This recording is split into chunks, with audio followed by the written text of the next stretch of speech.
বলিউড বাদশাহ শাহরুখ খান।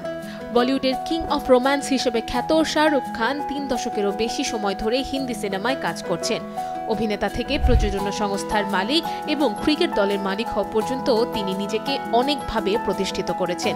কয়েকদিন আগেই প্রথম জাতীয় চলচ্চিত্র পুরস্কারে ভূষিত হয়েছেন তিনি। আর এবার প্রথমবারের মতো বিলিয়নিয়ার ক্লাবে যোগ দিলেন এই অভিনেতা। বিবিসির এক প্রতিবেদন থেকে জানা গেছে ৫৯ বছর বয়সী শাহরুখকে এবার বিশ্বের সবচেয়ে ধনী সেলিব্রিটিদের সঙ্গে তুলনা করা হচ্ছে।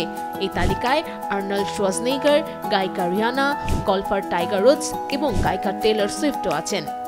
হুরুন ইন্ডিয়া রিচ লিস্ট ২০২৫ অনুযায়ী তার সম্পদের পরিমাণ দাঁড়িয়েছে প্রায় $১.৪ বিলিয়ন।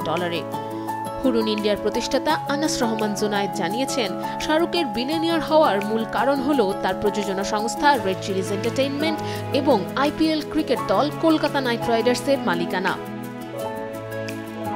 এছাড়া চলচ্চিত্র, বিজ্ঞাপন ও বিশ্বজুড়ে সম্পত্তিতে বিনিয়োগও তার আয়ের প্রধান উৎস। শাহরুখ খানের বিলিয়নিয়ার হওয়া মূলত ভারতের অর্থনীতি নতুন ধারা প্রতিফলিত করছে।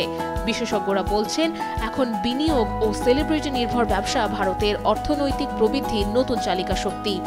শাহরুখ খানের এই সফলতা প্রমাণ করে কেবল অভিনয় নয়, সৃজনশীল উদ্যোগ ও ব্যবসাও বড় সম্পদ গড়ার পথ খুলে দেয়। হুরুন ইন্ডিয়ার হিসাব অনুযায়ী ভারতের মোট ধনীর সংখ্যা এবার ৩৫০-এর বেশি ছাড়িয়েছে। শীর্ষ ২ স্থানে অবস্থান ধরে রেখেছেন ধনকুবের, মুকেশ আম্বানি ও গৌতম আদানি। Nusrat Ananya, Daily Sun.